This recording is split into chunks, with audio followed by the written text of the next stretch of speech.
Alright, what is up, everybody? We are back with another edition of Everyday Hoops. Hope you guys are having a good one. Today, we are talking about the Cleveland Cavaliers. They are dominating through the league right now. They are 12-0. They are absolutely balling. And I'm going to just be going through it. Going through everything, explaining why this team has been doing the things that it's been doing and why they're still undefeated. It has been amazing to watch. We're going to talk all about the Cavs here in today's video. Thank you guys for the views on the videos and the shorts recently. I really appreciate it. If you do like the content around here, consider subscribing, turn notifications, do all stuff like that. I'd really appreciate it. It really helps out a lot. Join the membership. If you want to learn more about the membership, there's a video on my channel spin off. You can go back and watch that. Link to my Twitters, all that stuff down in the description below. And yeah, don't waste any more of your time. Let's get right into it. So the Cleveland Cavaliers, they are 12-0, and I am excited. If you don't know, I'm a Cavs fan personally, and this is just it's been amazing. It's been amazing to watch this team play basketball. It's been so fun, and yeah, we're gonna get into everything why this team has been doing the things it's doing. First, starting with not even this season, starting with the end of last year, we go out, we lose in the second round to the Boston Celtics. Had a lot of injuries, a lot of stuff going on. And there's a lot of questions about this Cavs team. What's it gonna look like? Are we gonna fire bigger staff? Is Donovan Mitchell gone? Is he gonna sign an extension? Is Darius Garland gone because he hasn't been playing well with Donovan Mitchell? Is Jared Allen gone as like the kind of piece to bring out? So you put Evan Mobley at the 5. Like, what's gonna happen with this team? They're a young team. They have kind of risen up very quickly up the rankings, but now it was like, all right, what's gonna happen now? We fired JB Bickerstaff. They bring in Kenny Atkinson, and there's still a lot of questions. They're like, all right, how does Donovan Mitchell feel? Is Donovan Mitchell gonna leave for New York soon? Is Darius Garland or Jared Allen getting traded? Is one of them gone? Like, what's gonna happen? And the offseason, they doubled down on this team. They gave Donovan Mitchell signed the extension. They gave Evan Mobley his rookie max. They gave Jared Allen an extension, and they didn't make any moves in the offseason. The only offseason move we made was drafting Jalen Tyson. That was literally the only move we made, was drafting Jalen Tyson. We didn't sign anybody new in free agency. We didn't sign anybody. We didn't make a trade. We didn't do any of that. All we did was draft Jalen Tyson. And so everybody was like, what, this team is staying the same? I guess they're staying put. What's going to happen? Is this going to be the final year of this team? Can this team coexist together? Is Kenny Atkinson, how much is Kenny Atkinson really going to change? I honestly was questioning the only thing I was questioning in the offseason was, how much is Kenny Atkinson really going to change this team? How much is this team going to really change and really adapt, And so far through 12 games, they've shut everybody up, including me. They have adapted very well. Everything is clicking on all cylinders, and they look absolutely amazing. And now they look like the smart ones for being like, hey, we're not panicking. Kobe Altman and the GM and them, they didn't panic. They doubled down and said, no, this is the team. This is the core that we're going with. And this is the team that we believe is ours. This is the team that's going to bring us a title. And a lot of people questioned it. And right now, we're still in November. But right now, they're looking like they're coming out on top right now. The GMs and them at least. But yeah, it's been really fun to watch. Just want to talk about the team stats in general. Some of the team stats and looking at this team and how they are so different from last year's team. We have the number one offense in the NBA right now. Number one offense. The last 2 seasons since Donovan Mitchell came in, we were 8th in 2023. Last year we were 16th. So we were usually a pretty decent offensive team, but now we are number one offense. Feel things are going really good. And one of the keys to this offense and why they're playing so good is the pace. Last 2 seasons, the first year with Donovan Mitchell, we were the slowest team in the NBA. We were 30th in pace in 2023, meaning we were very slow. We didn't run. We didn't do any of that. It was a lot of half-court stuff. It was very slow. Last year, we were 24th in pace, so we got a little bit faster, but still we're almost in the bottom 5 in the league in pace, so we were a very slow team last 2 years. This year, we're number 8. We're a top 10 pace team. We're one of the faster teams in the league. We're getting out in transition more, we're running more. We're faster, and that makes such a difference. That just makes such a difference because you're getting more easy points. Catching defense more off guard. Everybody's running. Everything's just kind of in a fluid motion, Looking at this year's stats right now, we're first in points per game, first in field goal percentage. We're 7th in three-pointers made. We're first in three-point percentage, so we're knocking them down. We're not even taking a crazy amount. I think we're maybe 14th in attempts. So we're averaging attempts, but we're just making all of our shots. fifth in assists to sixth in turnovers, which is big. You're a top 5 team in assists, also top 5 team, almost top 5 team in not turning the ball over. So we're getting good passes and we're not making mistakes. We're first in points off turnovers, third in fast break points, which gets back to the transition and pace, fourth in points in the paint per game. Also, in transition, we're averaging 21.2 transition possessions per game, which is near the top of the NBA. I think about top 5, top 10 in the NBA. 19.5% of our possessions are transition possessions. We're averaging 1.26 points per possession, which is second in the NBA, only behind the Clippers. We're in the 96.6 percentile. So we are, when we get in transition, we're dangerous. We're the second best team in transition in the league. We're getting the possessions and we're scoring off them. Compared to last year, we averaged 18 transition possessions per game, which is about maybe average in the league, 16.6%. But the thing is, we were good there. We were 1.18 points per possession, 79%. So we were still a good transition team last year. We just didn't do it that often. You know, we're averaging almost 3 more transition possessions per game, which could lead to 6 more points, which is huge. So we're getting out of transition, running more. You know, we're also averaging 55.5 drives per game, which is fifth in the NBA. We're top 5 in terms of driving, getting to the basket, and we're shooting 56% from the field, which is second in the league. So we're driving, and we're hitting our shots when we're driving. Last year, we averaged 48.9, which is 17th in the league. We were an average team in terms of drive, and we shot 47%, which is 24th. So last year, we were a team that averaged in drives, and we couldn't make shots. We were almost bottom 5 in terms of shooting the shots and making shots off of drives. This year, we're a top 5 team in drives, and we're making all of our shots on the drives, which is easy points. You know, that also leads to, that also is credit to the pace in the transition. We're getting more drives. We're getting to the basket more. This year, we're averaging 26.3 passes off our drives, which is second in the NBA, and we're averaging almost 8 assists per game on our drives, which is top of the NBA. So meaning, when we're driving to the basket, we're passing it, and we're getting buckets off our drives like that. Last year, we averaged only 20.3 passes, which is still 7th. And the thing is, we were first in the NBA in assists per game last year off drives. We averaged 6 assists per game off drives last year. So we're doing the same thing. We're just doing it more and doing it better. Which is kind of similar to last year. We were good in transition. When we got in transition, we were scoring. We were getting buckets. We just weren't doing it that often. Now we're doing it. Last year, we were good at passing, kicking out drives, and hitting shots. We just weren't doing it that often. Now we are. You know, even in terms of stats, this year we're first in points. Last year we were 20th in points. This year, first in field goal percentage. Last year, 12th. You know, last year we also were 7th in 3-pointers made, but only 15th in percentage. So meaning we're still getting our threes. We just weren't making them. We're average in making them. This year we're getting our threes and we're making them. You know, we were 8th in assists per game last year, but we were 17th in turnovers. So we're still a good assist team, but we're also turning the ball over a lot. This year we're a good assist team, and we're not turning the ball over a lot.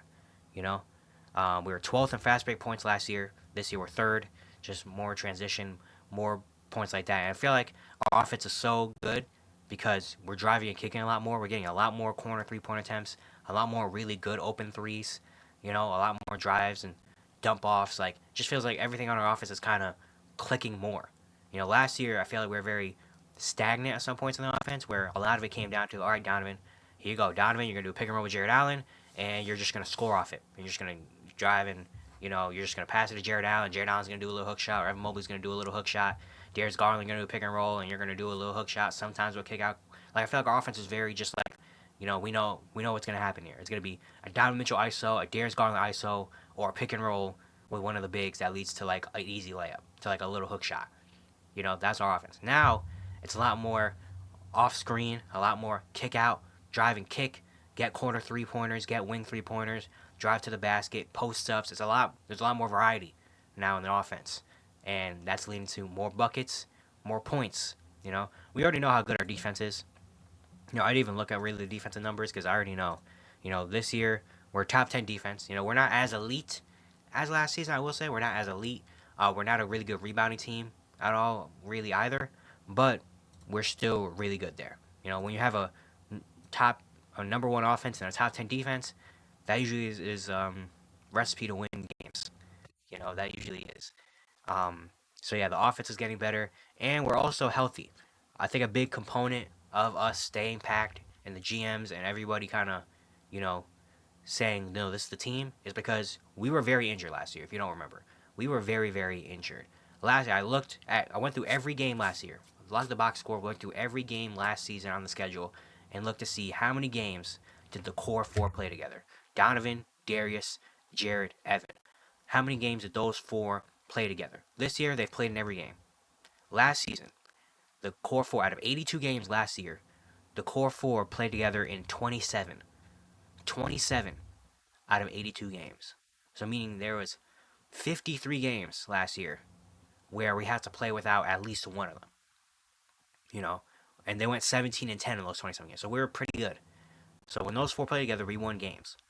You know, like there's a lot of iterations. Jared Allen missed the first couple games of the season because he got injured in training camp. I think it was started with Garland, out Mitchell Mobley. Then Darius Garland got hit in the face in the first game of the season. He missed a lot of time. So then it was just Garland and Mitchell Mobley until Jared Allen got back. Then those four played together for a little bit. And then I think Evan Mobley got hurt, so Evan Mobley was out for a little while. Then Darius Garland got hurt, so then it was Donovan Mitchell and Jared Allen for a little while. And then they came back. Then the second half of the season, Donovan Mitchell got hurt, so he only played maybe like 6 games in the second half of the season. So it was a lot of Mitchell, Garland, Mobley. Then Mobley got hurt again. Then it was Garland and Allen. So it was just like a whole bunch of iterations. You know, we never had a consistent, like there. I don't think we ever had like a 10, 15 game stretch where it was the four play together. It was only like, all right, 3 games here, then someone gets hurt. Then it was like, all right, 5 games here, then someone else gets hurt. It was like they never had any consistency there. You know, even in the playoffs, they only played like what 3, 4 games in the playoffs together until Jared Allen got hurt, and then he didn't play the rest of the playoffs. And Darius Garland, and Don Mitchell got hurt in the Boston series. So it's like they never had a real chance to really those four play together last season. You know, again, only 27 out of 82 games they played against each other. Don Mitchell played 55 games. Don Mitchell missed 27 games. Darius Garland missed 25 games. Jared Allen missed 5 games. Evan Mobley missed 32 games. So yeah, it was just really, really tough for them all to get together and play, which is, I mean, obviously big. Those are your core four. You need those four out there if you want to win, obviously. And only playing 27 out of 82 games, I don't think people understand how crazy that is. That those four only played, like, what? I don't even know what kind of percentage is that. I'm going to look right now, do a quick math real quick at a percentage of how many games that is. So 27 divided by 82. 30, I mean, they only played 33% of the games together. 33%, that's 1/3. So they only play 1/3 of the season together, basically. Which is, yeah, that you're not going to win games like that when you have injuries like that. But now we look at this year, where they're all healthy, they're all playing, and we're 12-0. We're playing really good. And now I'm going into more of the personal player-for-player things. Darius Garland is whenever I start.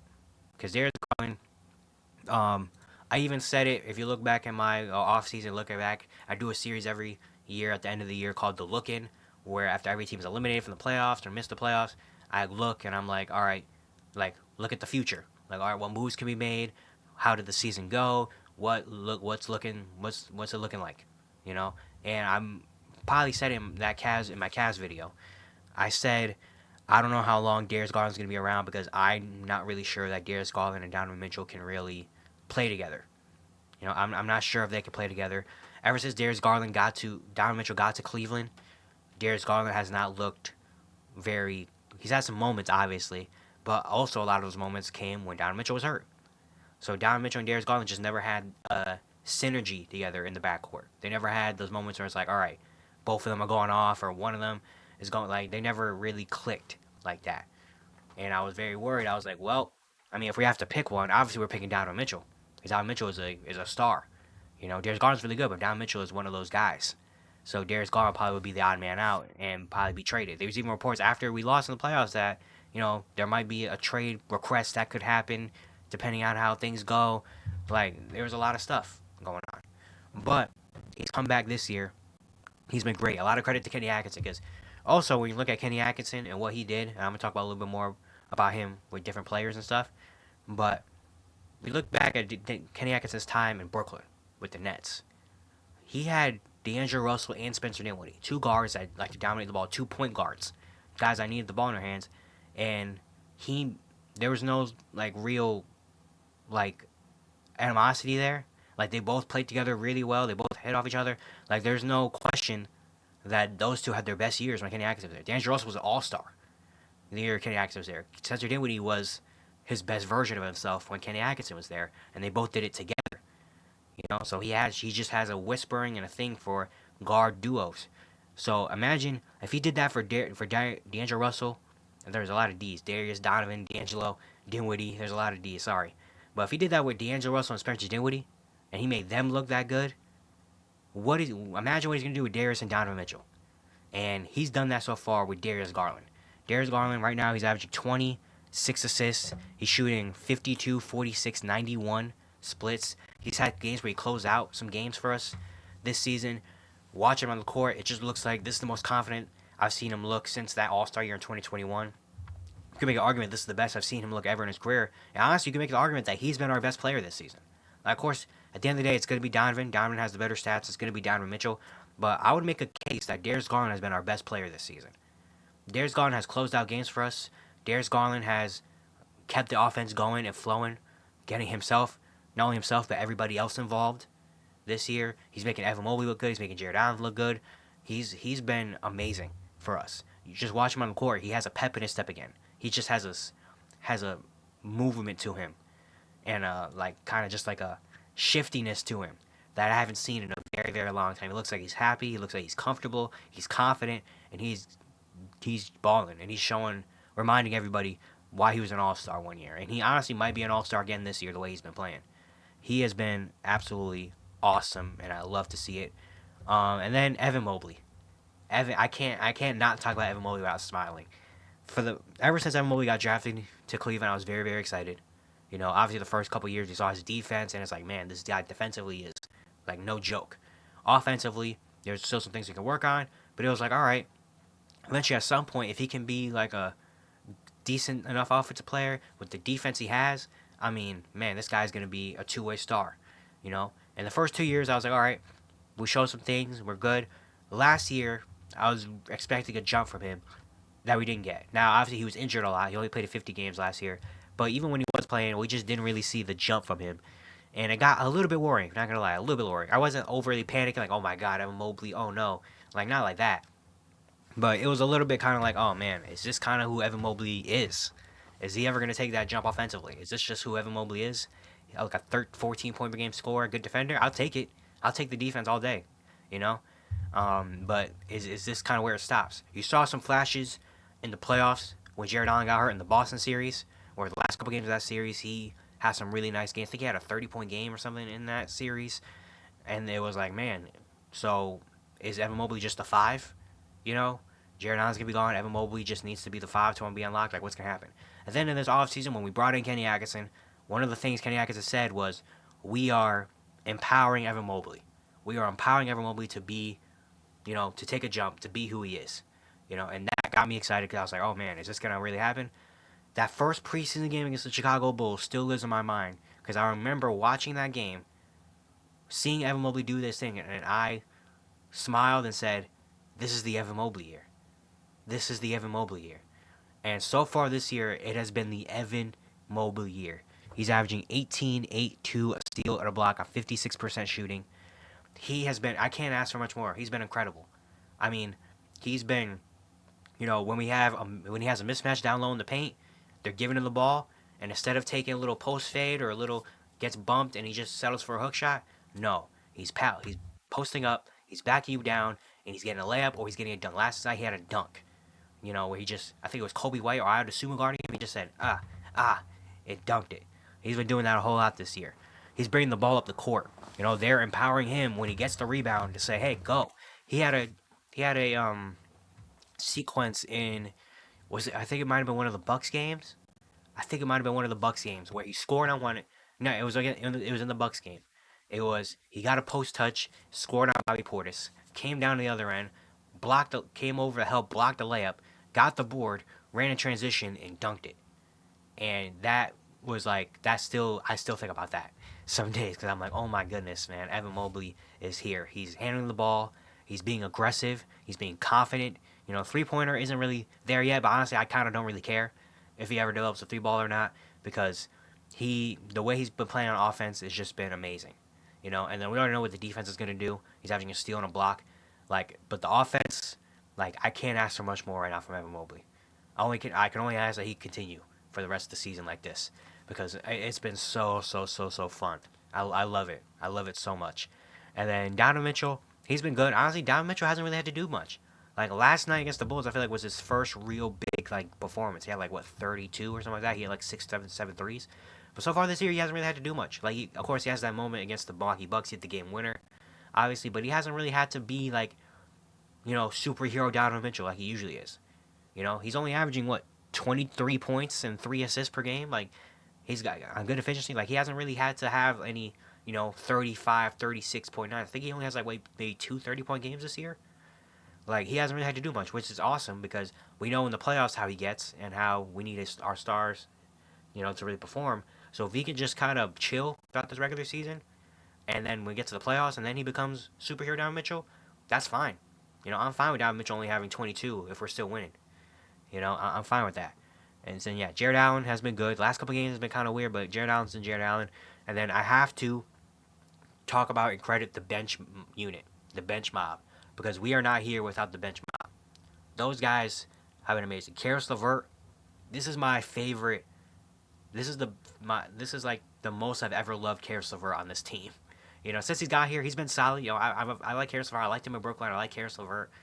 But he's very inconsistent. Like he'll have a 25-point game, then he'll have a 4-point game. Sometimes it's very you never know what you're gonna get. He's a mixed bag of tricks. Karis LeVert. It's funny. I think last year it's funny. Last year I saw a tweet. I forgot who it was. It was a long time ago. I should have liked it or something. Maybe I did. I don't know. But someone tweeted out, Karis LeVert plays like he has a wheel in his head of every NBA player, and he spins it before every game to see who's he gonna play like. And I'm like, that's exactly what Karis LeVert is. Karis LeVert has like the bag of every player in the NBA, and he just randomly says, tonight I'm gonna be Jordan. Tonight I'm gonna be Deion Waiters. Tonight I'm gonna be this. Like we never know what we're gonna get. This year has been my favorite Karis LeVert because he looks more controlled and it looks like he knows what he's doing, and that's credit to Kenny Atkinson, former Brooklyn coach. Because Karis LeVert, it's like it's been the perfect amount of Karis LeVert. Like it hasn't been too much where it's like he has the ball all the time and he's trying to get a bucket every time or he's trying to make a play every time, But it's also not like he's just sitting in the corner. Like it's been a perfect amount. Like sometimes like all right, Karis, now you're the point guard, and he's gonna get to the rim, get buckets. He's shooting the ball very well right now. He's also been playmaking. Obviously, he's averaging what 4.5 assists per game this year, but also he's been playing off the ball a lot more. He's made some very good cuts. Like I feel like once a game he has just a really nice cut that he gets to the rim and gets an easy bucket. Like he's been just flowing in the offense. George Niang, he's doing George Niang things. Hitting threes. He's getting to the rim a lot more and getting that put little floater touch shot.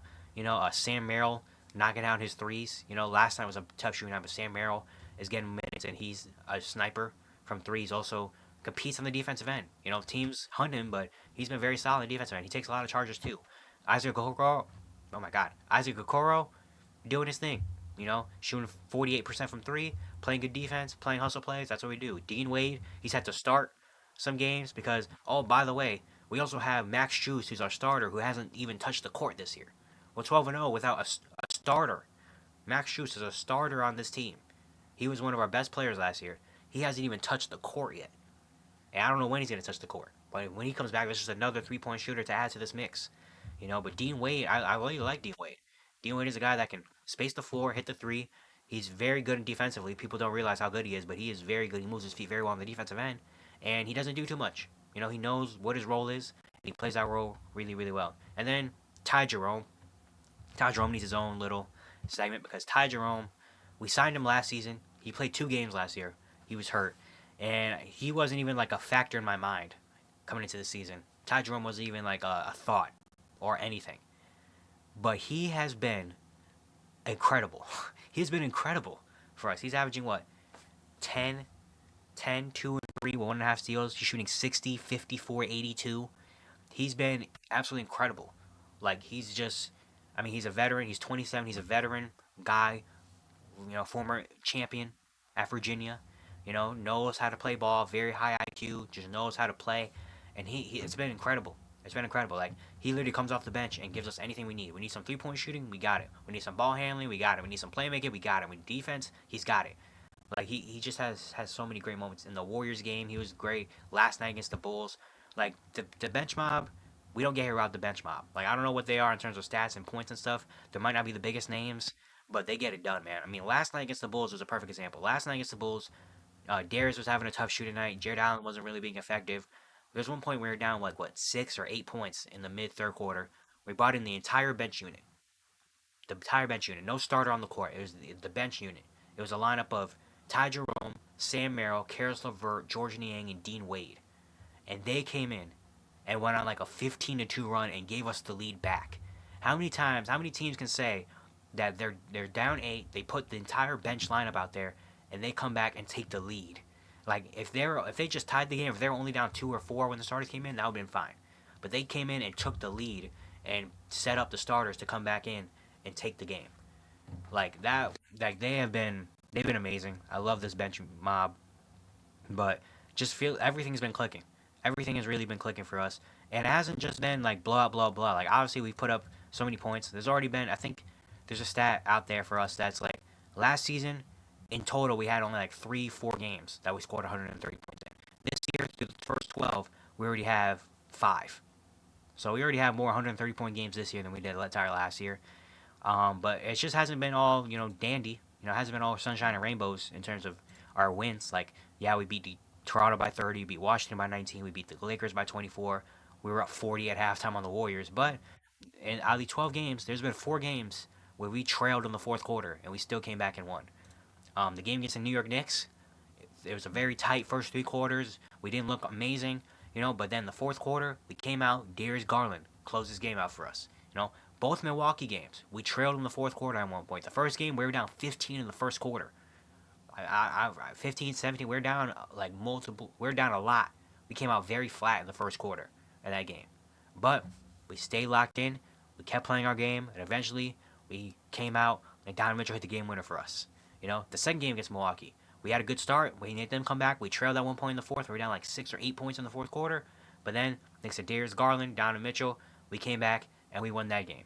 The Brooklyn Nets was the last game too. The Brooklyn Nets, we were down 10 going into the fourth quarter. We were down 10 points, and yet we stayed locked in. We kept playing our game, and Darius Garland and Evan Mobley came back and helped us win that game. Last night against Chicago, again, we were at a point where we were down 8 at one point midway through the third. The bench mob comes in, takes the lead for us. We didn't trail in that fourth quarter, but we tied the game in the fourth quarter with about like 3 minutes left.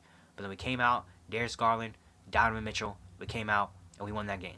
So it hasn't been just all, blah, blah, blah, blah, blah. Like, we've had some tough games too. We've had some game winners. We've had some games where we trailed by double digits and all that, and we still have found ways to win, which also gets me super excited because we're dealing with adversity right now in terms of the last couple games we've had, to come back. We've had to play in some tight games, and we're still winning. We played 5 clutch games this year. We won all those games. So yeah, everything is just going super well. Obviously, we're not going to go 82-0. I mean, that'd be cool, but obviously, we're not going to go 82-0. But it's just, getting a start like this, just having all the confidence, all the energy, all that stuff, the way we've been playing basketball, it's just been super fun. If you're not watching Cavs basketball right now, then you're missing out because it's been super, super fun. When do we get our first loss? I don't know. Honestly, the last couple games, I feel like each of the last like 3 or 4 games, I've been like, all right, this is going to be the first one. Like, I honestly thought last night was going to be the one because we were like, dang, the Bulls are a team that just comes out and shoots a lot of threes. They could come out and hit like 22 threes on us, and we just can't do it. And Darius Garland had a bad shooting night, but we found a way to win. Against the Brooklyn Nets, I was like, okay, this is going to be our first loss. But down 10 in the fourth quarter, came back, won that game. The Warriors, I was like, it's set up for the Warriors because they just come off a big win. It's going to be a tough matchup. We beat them only by 19, but we were up 40. So it's just been like, it's been awesome. It's been really, really awesome to watch. I love it. Got to keep this up for the rest of the season, obviously. Anything can happen. Anything can change things. But it's just been so fun to watch Cavs basketball. And I can't wait to see what's more in store for the rest of the season. But yeah, it's going to be it for today. Hope you guys enjoyed. Once again, if you do like the content around here, consider subscribing, turn notifications, do all stuff like that. I really appreciate it. It really helps out a lot. And yeah, I'll see you guys tomorrow.